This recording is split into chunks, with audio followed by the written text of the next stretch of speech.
Politicos ప్రేక్షకులు నమస్కారం. ఈరోజు మనం మేడ్చల్ మల్కాజ్గిరి జిల్లాలోని ఈరోజు ప్రజావాణి కార్యక్రమంలో ఉన్నాం. ఇక్కడ మనం జిల్లా కలెక్టర్ ప్రాంగణంలో ప్రజా సమస్యల మీద చాలామంది కూడా ఇక్కడ కలెక్టర్ గారికి వినతులు ఇవ్వడానికి రావడం జరిగింది. వారి సమస్యలను ఒకసారి ఎవరెవరు వచ్చారు ఏంటి అనేది విషయాలు ఒకసారి తెలిసి వారి గురించి అడిగి తెలుసుకుందాం.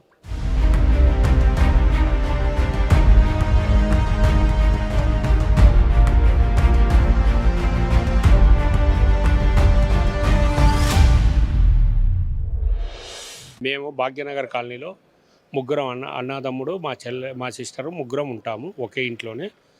అక్కడ మాకు మెయింటెనెన్స్ వాళ్ళు చాలా ప్రాబ్లమ్స్ చేశారు. 2024లో చాలా ప్రాబ్లమ్స్ చేశారు. పోలీస్ స్టేషన్ అంతా పోయాము, అన్నీ అయిపోయినాయి. 2024 మార్చి 10th నుంచి మా బ్రదర్ను ఏమైందో తెలియదు, కానీ మా బ్రదర్ ఆ రోజు నుంచి కనపడడం లేదని మేము ఫస్ట్ రైల్వే స్టేషన్లో మిస్ అయినాడు. ఫస్ట్ రైల్వే స్టేషన్ కాడికి అక్కడ వెళ్ళి చూపించి ఫొటోస్ వాళ్ళకి కేసు పెట్టాము. తర్వాత వచ్చేసి స్థానిక పోలీస్ స్టేషన్లో కేసు పెట్టామంటే కూకట్పల్లి పోలీస్ స్టేషన్లో కేసు పెట్టాము. మా బ్రదర్ అయితే ఇంతవరకు ఆచూకీ లేదు ఈ రోజు వరకు. అతని గురించి మేమైతే తిరిగి కమిషనర్ దగ్గరికి వెళ్ళాము, సిఐ దగ్గరికి వెళ్ళాము. తర్వాత వచ్చేసి ఇప్పుడు చీఫ్ మినిస్టర్ దగ్గర కూడా మేము కంప్లైంట్ ఇచ్చాము. చీఫ్ మినిస్టర్ దగ్గర నుంచి మొన్న మెసేజ్ వచ్చింది, ఇక్కడ కలెక్టర్ ఆఫీస్కి వచ్చిందని. బట్ వీళ్ళ దగ్గర ఇంకా డాక్యుమెంట్స్ రాలేదు. వచ్చినాక మేము ఫోన్ చేస్తామని చెప్పారు. ఏండ్ల సంది కూరగాయలు రోడ్డు మీద కూరగాయలు అమ్ముకుంటున్నాము. మాకు టాటా వేసింది బండి, కూరగాయలకు వాడతాం. ఇల్లు లేదు సారు, డబల్ బెడ్రూమ్ ఉందని ఇందిరం ఇల్లు ఇప్పారని కోరుకుంటున్నాం సార్. ఇల్లు టాటా వేసిందని ఇల్లు లేదని ఇయ్యరంటున్నారు సారు. మాకు డబల్ బెడ్రూమ్ ఇల్లు ఇందిరం ఇల్లు ఇప్పించగలరని కోరుతున్నా సారు. నా పేరు బొక్క కృష్ణారెడ్డి, మాది బొక్కని కూడా గట్కేసర్ మున్సిపాలిటీ. గణపూర్ విలేజ్లో అక్రమ నిర్మాణాలు జరుగుతున్నాయని మున్సిపల్ ఆఫీస్లో కమిషనర్ గారికి ఈ రోజుకి 102 రోజులు అవుతుంది కంప్లైంట్ ఇచ్చి. దానిపై ఏ ఒక్క రోజు ప్రతిరోజు వాట్సాప్ ద్వారా వాళ్ళకి తెలియజేయడం జరుగుతుంది. ఫొటోస్ సహా పెడితే మా మీద గతంలో పోలీస్ కంప్లైంట్ కొమ్మూరు ప్రతాప్ రెడ్డి గారు పోలీస్ కంప్లైంట్ ఇచ్చి మమ్మల్ని బెదిరింపడం జరిగింది. అయినా కానీ మేము ప్రజావాణిలో ఇప్పుడు ఇది 6వ ఈ రోజుకి ప్రజావాణి ఆఫీసర్ ఎప్పుడైనా కమిషనర్కి చెప్తున్నారు, వాళ్ళు లైట్ తీసుకొని దాని కన్స్ట్రక్షన్ యథావిధిగా ఇప్పుడు కూడా యథావిధిగా జరుగుతూనే ఉంది. దాని మీద ఆఫీసర్లకు మేము చెప్పేదంటే పూర్తి స్థాయి విచారణ చేసి వారి ప్రభుత్వ ఆదాయానికి ఏదైతే వీళ్ళు నష్టపరుస్తారో దాన్ని ఇది చేసి వాళ్ళ మీద చట్టపరమైన చర్యలు తీసుకొని ఆఫీసర్ల మీద కూడా గట్కేసర్ మున్సిపాలిటీ ఇది ఒకటే కాదు, చాలా అవినీతి జరుగుతుంది. అక్రమాలపై వీళ్ళు స్పందించి వాళ్ళ మీద యాక్షన్ తీసుకోవాలని, కింది స్థాయి ఆఫీసర్ల మీద కంపల్సరీ యాక్షన్ తీసుకోవాలని మేము కోరుచున్నాం. నా పేరు ఇటిక గోపి మాదిగా, తెలంగాణ ఎంఆర్పిఎస్ రాష్ట్ర ప్రింట్ ఎలక్ట్రానిక్ మీడియా కన్వీనర్. గత జనవరిలో ఒక వ్యక్తికి వైద్యం చేస్తుంటే విఆర్ మల్టీ స్పెషాలిటీ హాస్పిటల్ అని బోయిన్పల్లిలో గల హాస్పిటల్లో వ్యక్తి మరణించిండు. ఆ మరణం వైద్య నిర్లక్ష్యం వల్ల జరిగిందని కూడా పేపర్లో, ప్రముఖ టీవీల్లో, ప్రముఖ పేపర్లో రావడం జరిగింది. అది నేను అక్కడ ఉన్నటువంటి లోకల్ ఏరియా కాబట్టి చూసి వెంటనే దానిపైన నేను డిఎంఎండ్హెచ్ఓ గారికి, మల్కాజ్గిరి మేడ్చల్ డిఎంఎండ్హెచ్ఓ గారికి 31 జనవరి 2025 నాడు ఫిర్యాదు చేయడం జరిగింది. మరి దాని మీద స్పందించాలని అప్పుడు చెప్పడం జరిగింది. అయితే దీని మీద ఎటువంటి స్పందన రాలేదు, నోటీస్ మాత్రమే ఇచ్చినాము అన్నట్టుగా చెప్పారు. మరి దానికి వెంటనే 17వ ఫిబ్రవరిలో ప్రజావాణిలో కలెక్టర్ గారికి ఫిర్యాదు చేయడం జరిగింది. ఈ ప్రజావాణిలో 17వ నాడు ఫిర్యాదు చేస్తున్న సందర్భంలో ఒకరోజు ముందు అంటే 17వ నాడు, ఆ రోజు అంటే 16వ నాడు ఒక చిన్న పాపకు గ్లూకోజ్ ఎక్కియడానికి కానీ మందు ఎక్కియడానికి కానీ ఎక్కించే ఇన్సులిన్ ఇంజెక్షన్ కిట్ అయితే ఉంటుందో అది కూడా ఎక్కేయలేని పరిస్థితిలో ఉన్నటువంటి వైద్యం అదే హాస్పిటల్లో మరొక తప్పిదం జరిగినట్టుగా ప్రజాప్రశ్న పేపర్లో రావడం, ఆ పేపర్ తీసుకొచ్చి కూడా కలెక్టర్ గారికి అక్కడ చూపించడం జరిగింది. అదే హాస్పిటల్లో మరీ అదే ప్రాబ్లమ్స్, వైద్యం వల్ల నిర్లక్ష్యం జరుగుతుందని కూడా కంప్లైంట్ చేయడం జరిగింది. దీనిపైన నేను 2025 ఫిబ్రవరి 17 నాడు ఆర్టీఐ వేయడం జరిగింది. ఆర్టీఐ యాక్ట్ ప్రకారం 30 రోజుల లోపల సమాచారం ఇవ్వాల్సినటువంటి అధికారులు మరి ఇవాళ 24వ తారీఖు ఇప్పటి వరకు నాకు ఎటువంటి సమాచారం రాలేదు. ఆ సమాచారం కోసం ఫస్ట్ అప్పీల్ కూడా ఇక్కడ దాఖలు చేయడం జరిగింది.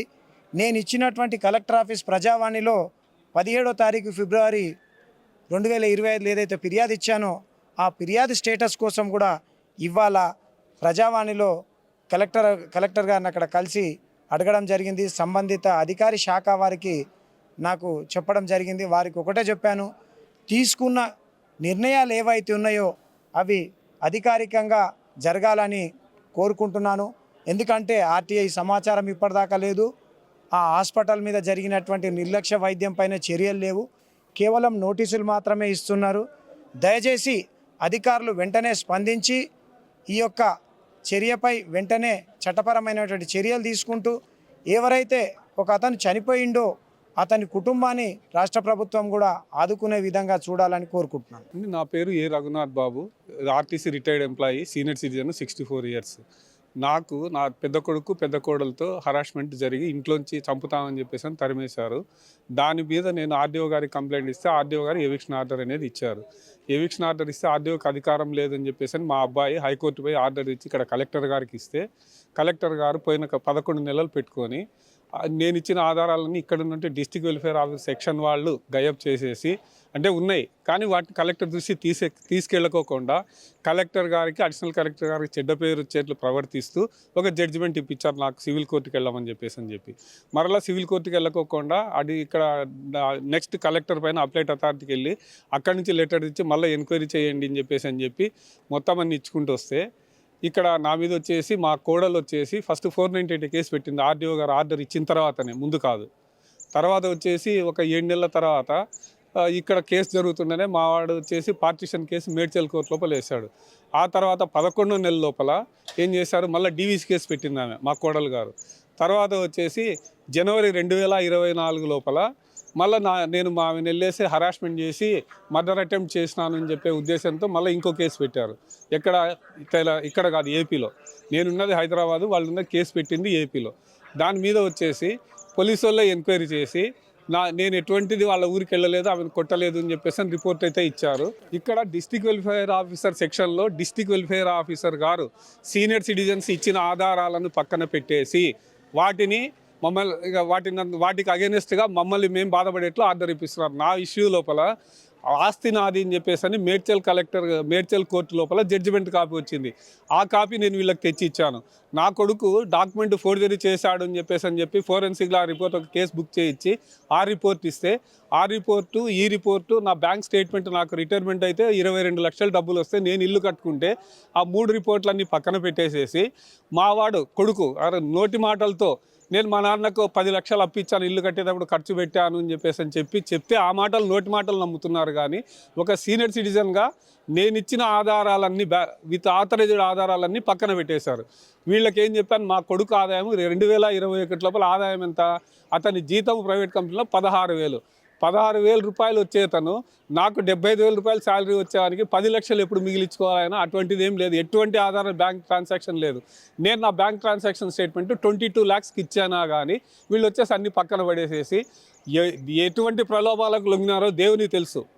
నేనైతే వీళ్ళకి డబ్బులు ఇవ్వలేదు, నన్ను అడిగేంత ధైర్యము వీళ్ళకి లేదు, డిస్ట్రిక్ట్ వెల్ఫేర్ ఆఫీస్ సెక్షన్ వాళ్ళకు. కానీ అన్యాయం ఏం చేస్తారు, అసలైన డాక్యుమెంట్స్ అన్నీ పక్కన పెట్టేసి వీళ్ళు వచ్చేసి సింపుల్గా ఈయన వచ్చేసి కొడుకు వచ్చేసి ఇల్లు కట్టినాను అంటున్నాడని చెప్పి నమ్మకంతో ఆధారం ఓన్లీ నోటి మాటలే నమ్ముతున్నారు కానీ ఆధారాలు నమ్మట్లేదు. మెయిన్గా దీనికి అంతటికి కారణము డిస్ట్రిక్ట్ వెల్ఫేర్ ఆఫీసర్గా ప్రస్తుతం ఉన్నటువంటి స్వర్ణలత మేడం గారే.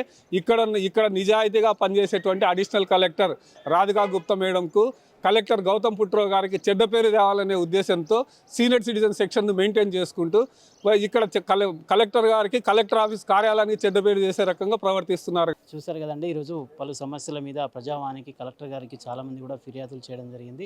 దీనికి సంబంధించినటువంటి ఫిర్యాదులను కలెక్టర్ గారు పరిశీలించి త్వరలోనే అవన్నీ కూడా పరిష్కరిస్తామని చెప్పి తెలియజేయడం జరిగింది. వీడియో జర్నలిస్ట్ సుధాకర్తో reporter Shyamprasad. Please subscribe to the channel and download the Politicos app from the links in the description.